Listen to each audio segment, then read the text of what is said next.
Takulandirani ku AMTV Malawi kuchimake kwa nkhani zenizeni. Ngati nkhani imeneyo kuno kulibe, dziwani kuti nkhani imeneyo ndi yabodza.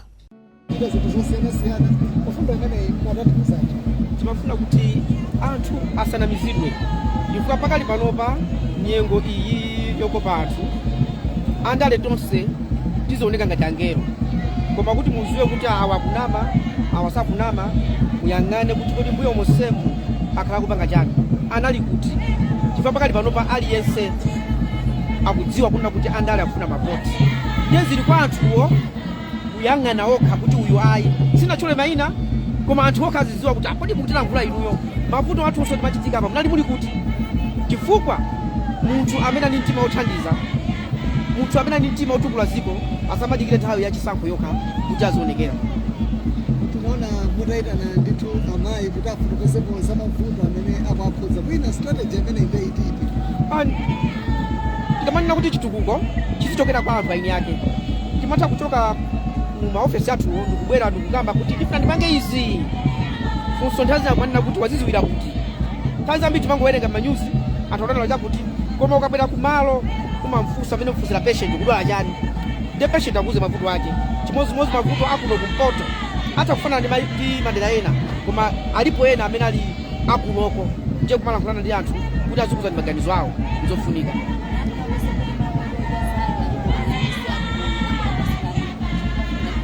Tikamati mawu oti Odya Zache Alibe Mlandu si akulu, ndi ya munthu aliyense paika. Chifukwa aliyense akapita ku nyumba kwake ndi kumene amadya zake kapena ayi. Akamakaba ku ofesi ndi kuti ku nyumba kwakeko sakudya zake. Ndiye aliyense aziziona paika kuti ineyo mawu oti Odya Zache Alibe Mlandu akutifuza bwanji, ndipange bwanji kuti ndizidya zanga.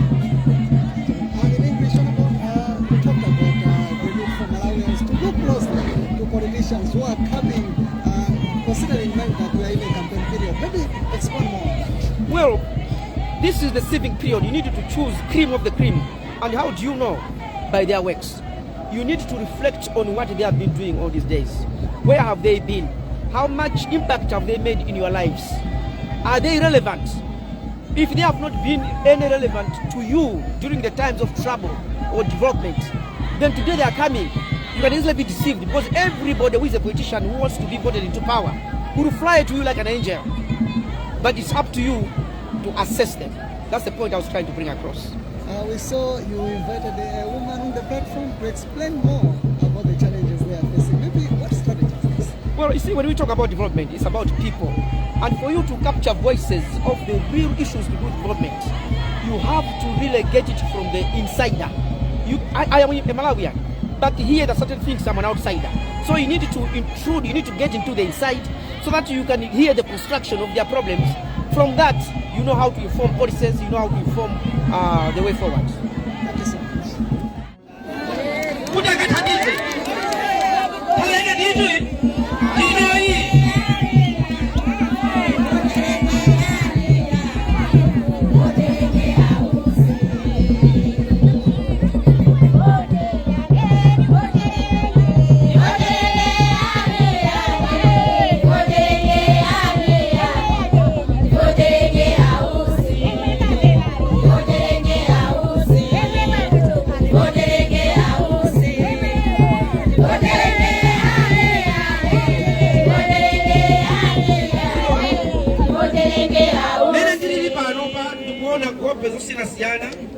Bali asikana ambiri oneka amphamvu, anyamata ambiri oneka amphamvu.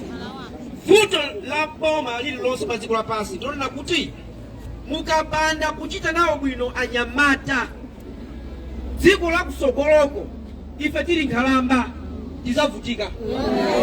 Chifukwa amene anakapange kuti ifeyo titakalamba timve bwino ndi anyamatawa. Ngati anyamata sukulu yavuta, ntchito palibe, iwowo azayendesa bwanji dziko. Kuzakhala kovuta nkuona ndikunena pano kunena kuti tiyesese kunena kuti aliyense atengepo mbali. Pozapitako kasankha chisankho, muzizazifunsa funso ndikusankha ndani chifukwa chani.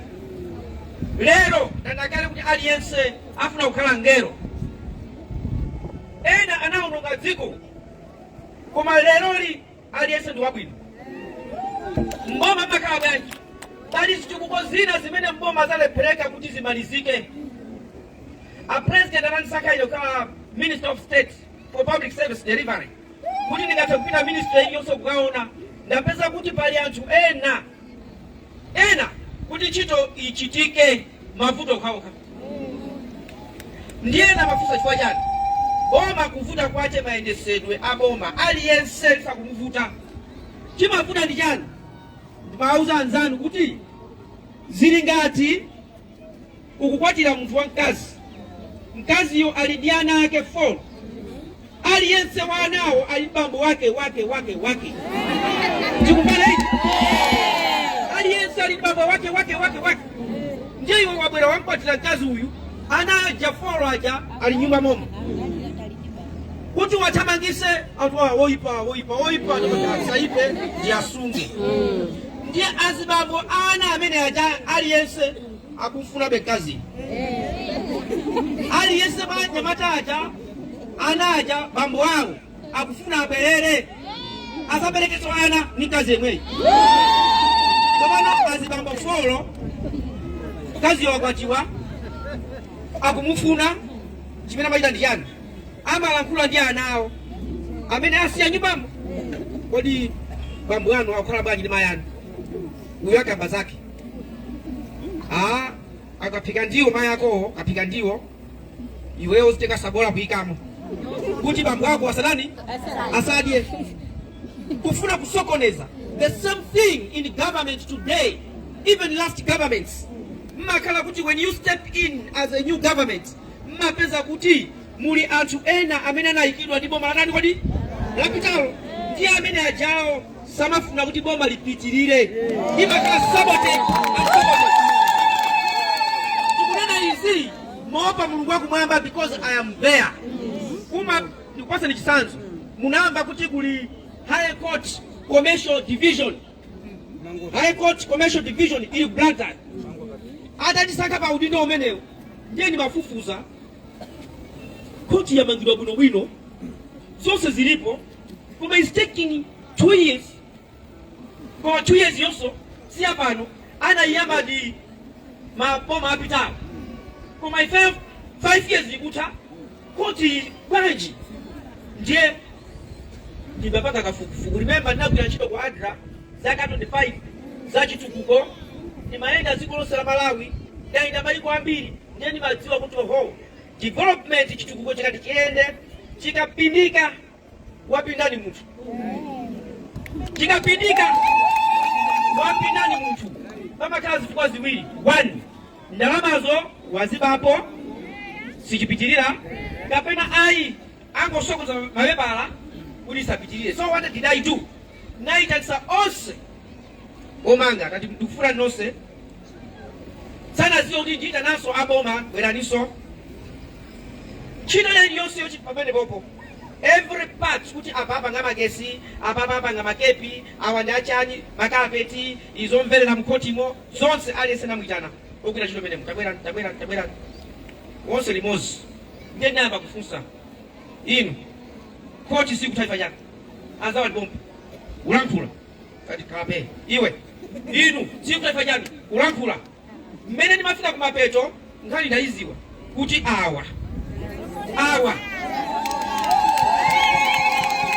ndiye ndinawuza kuti Odya Zache Alibe Mlandu ineyo kuyambira kale ndimakhulupirira ichichi mboma anthu amene akuononga ntchito za boma. Two things muta kubwebweta. But if you don't do 2 things ziko silingayende. Amene akuba amene akusukuza chitukuko cha boma wao ndi balo amozi kutosedwa apite kwao kapena mundende basi. Singati nyumba kukakhala ndi mwana amene akupanga za pulupulu ndiye akupanga za kupera iyo samamenya mwana wane iwe mwana wane mwanayo aunongeka anzake wonso azapanga zomwezo koma ukamukoma ukulira next time sadani kodi anzake wonse amene akuona sapanga if today tinangoti mawa mamawa mbanda kucha mbaba zonse zimene kuti ibaba mbanda kucha maina osasaka kuti uli ndani ali mboma ali ku opposition osapangana zimenezo kukokola onse ukaponya mundende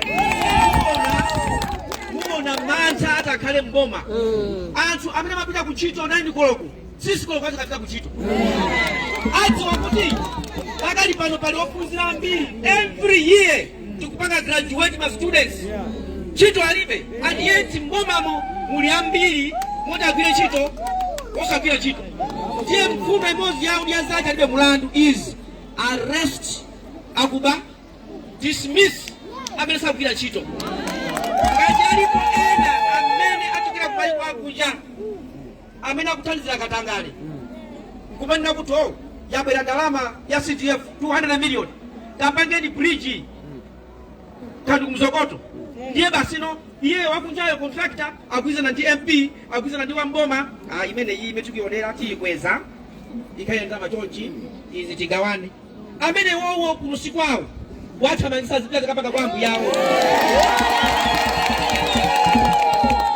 because anthu mulayi muno akuvutika chifukwa cha anthu ena akunja obwera kuno kwapanga katangale ndi anthu ali munomo zimaoneka ngati ndi nkhanza but I'm telling you kumwamba Satana atamputa Mulungu Satana twanasamalika akuyang'ana basino ali ineso ndizakwera nzakhale mapando a Mulungu wachifumu ine Mulungu anangoti iwe ndakulenga ndine kupanga so chipanda ko anakwera pasi munamva kuti alipo angelo amene anaukiraso angelo samangoti oyera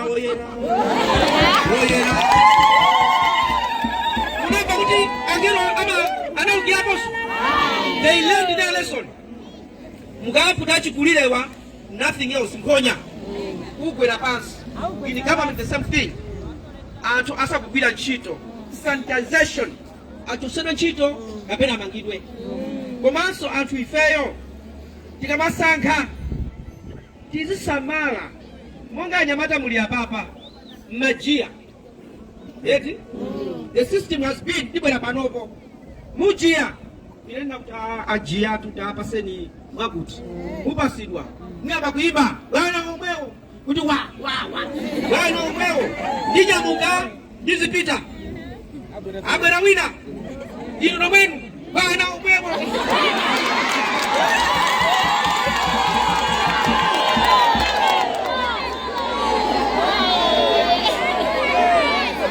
mukuniba what I am saying is be peaceful musankhe kuti na ifeyo tikamati bwana omwewo tiyenda ndi awa akhale omwewo don't go here go there timasonyeza kuti nakuti even pachisankhopo usangosankha aliyense chifukwa ulibe amene ali wako komanso anyamata awa ndofuna kuwapasa kanga chepe kuti azipanga zawo azidya zawo akasakhale ni mulandu komanso anyamata awa ndiyamvesese zimene machitira zimene zozo chikuchitira kuti kuthekera kuti azipanga zawo palibe munthu adye chani ndiye mbali ine timakupesesani koma chofunika ndikuposani business andi muziyang'ana mubwera pano tipati atiye tikamvere mfundo anthu amatereni tikamve mfundozo muziyang'ana kuti mfundozo akuzinenani ndani ndamuchula Satana kuti omuyesa Yesu sona Yesu Satana anapanga quote the Bible anamuuza Yesu mawu a Bible ali ambuye pakuti kwalembedwa kutiko Bible amaziwa kuti pakuti kwalembedwa anamoloweza Satanayo koma sisi machokera pasi pa mtima chifukwa khalidwe lake ndi zimene amalankhulazo zona ndikoti kusiyana chimodzimodzi lero makampeni mumva mfundo ndi kukulankhula kokoma ine ndizipanga zakuti zako ngapanga ndiliso litulukwemo ngapanga ndiliso litulukwemo kusonyeza kuti ati is very serious zoloweza zakolembedwa pa manifesto kumowerenga ndikakamba zakuti ndiye muzizifunsa kuti kodi akulankhula uyu ndi ndani muzasatira munthu wongoloweza mfundo ino ikomanya kuna ni mfundo to yes but who was saying what you are saying ndi ndani pano ndakamasozulo ako kuti ndikulankhuleni nonse anthu a Mulungu muli apa kuti Yesu ndi wabwino nthawi zonse. Yesu ndi wabwino nthawi zonse. Yesu ndi wabwino. Ndiye Mulungu anga anabwera apa ine mundipeze kuti ndinaye pansewu apo ndikumenya. Ndiye ine kuti awa ndikwaziwa nani ndakuti Yesu ndi wabwino anandikomera. Ndiye ndikuamenya ndakuonani nditi Yesu ndi wabwino muvomera.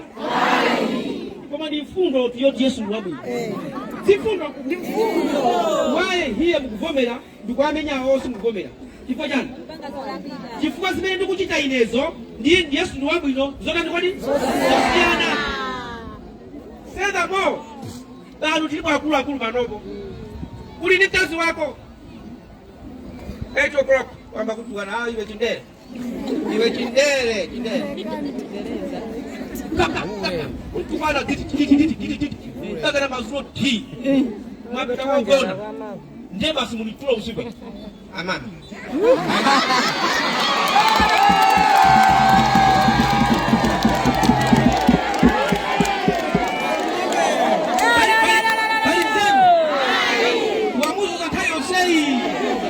Usiku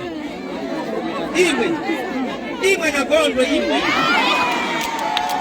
somena ngati muchukumukonda usamukonde pamene kumufuna umukonde pa mavuto ndi pa mtendere.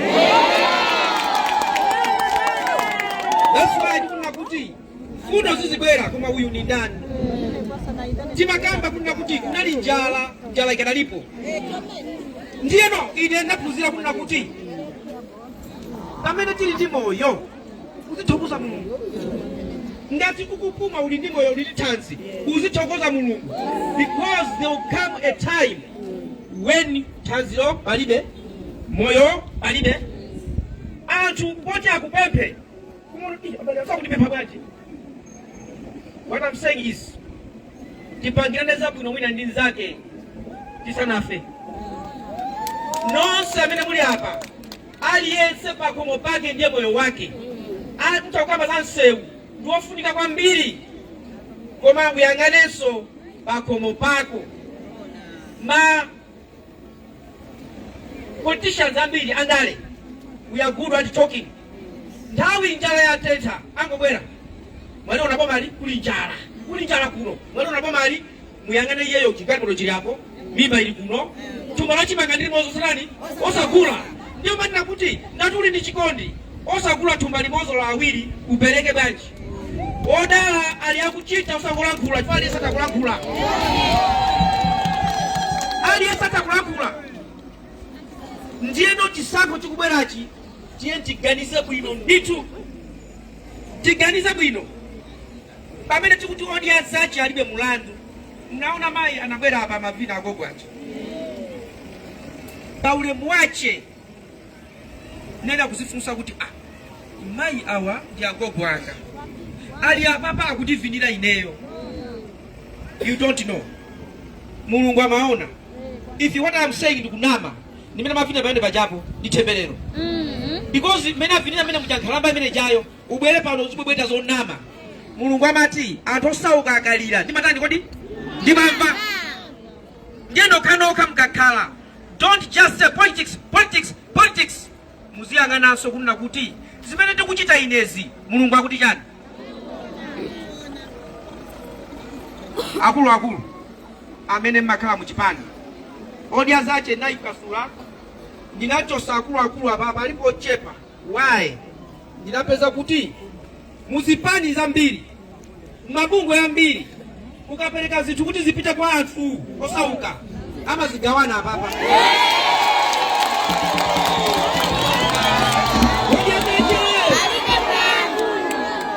Ama zigawana hapa. Je, ine kinachepesa ndi akondowe anyerenda maina zitwere 3 people amene alipati kutizira pitanuku akachoka pamene popo where they go ndi pansi pamene akapeza anthu.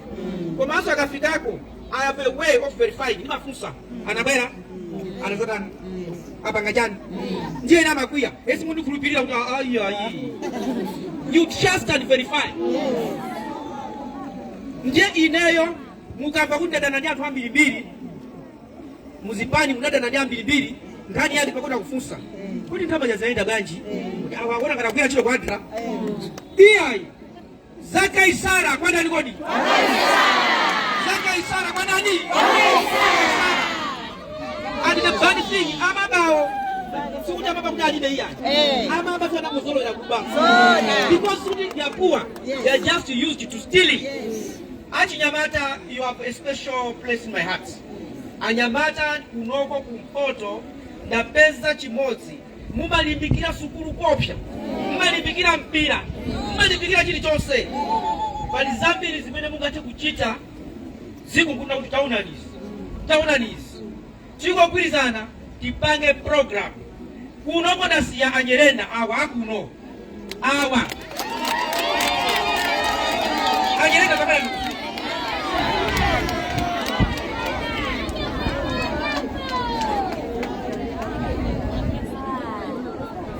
Anyerenda awa yape pakuti ayendere kose kuno kumpoto akumane ndi anthu mavuto awo kuona kutoke mavuto ndi awa itandizane. Last growing season ya mbewu nachita mwayi kuti azizanga amayi kwa kunjanga kuzana nawo ntape pandipasa ndifetereza anthu akuvutika anandipasa sindi magawa kutolera mwakulu akulu awa ndimamtenga fetereza uja kunyamula ndi anthu makafika pamunda kumpasa pakumpake kumpasa chaka chino kukanakhala kunena kuti bali zonna kuti kukapereka ndi handout supanga nawo chisako ndikanena kuti posachedwa tizikupeza ndi kwanuko chifukwa ndikufuna kuti anthu opanda mayina anthu amene amakhala pakhomo pe kumaphwanyira sakadalembedwe amene achawo tiafikire pang'ono.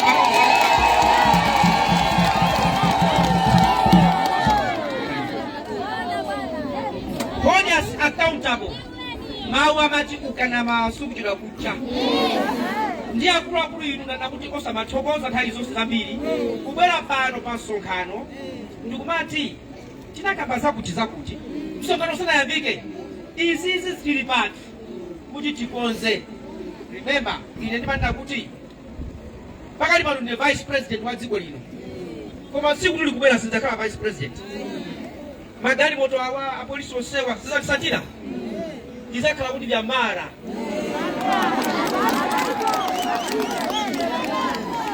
timapasirana uchita izi wina zatenga koma amene mulungu wakupasa mpata kuti iweyo ndi vice president upange chonena kuti chikale mulungu ndi angelo aziti wamuona uyu Yobu alanda wamuona Yobu mtumiki wanga akuchita zabwino akakuona niso mulungu inuyo aziti ataona na nyamatanga asungwana azimayi akumpoto taonani azikusirirani kuti mukuchita bwino udada si kwabwino sinabwera zogawidwazo mulungu akalola ngati sitikanizidwa apapa osasankha kuti uyuyu wa MCP uyu wa TPP uyu wa chani iyayi kusaka kwache kusaka kuti ovutika ni ndani uyu alinazo osasaka kufanya chipani kapena chipembezo. Odya Zache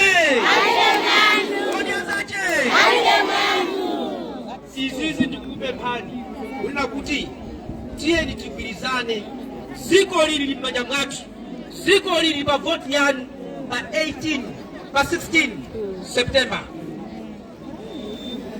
Mukachonga Odya Zache muziwa kuti nakuti moyo wanu ndipachani kodi pakhomo panu moyo wanu ndipachani moyo wanu ndipachani pakhomo panu moyo wanu ndipakhomo panu.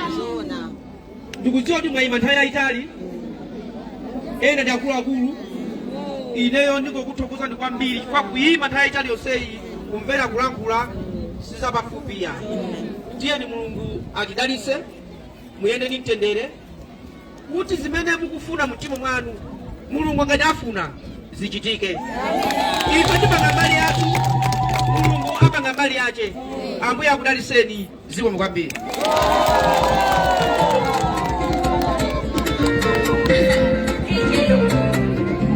Kandiyo kumva kwanyu baona munga munyoza kuti lero ndi ali panchi wongolera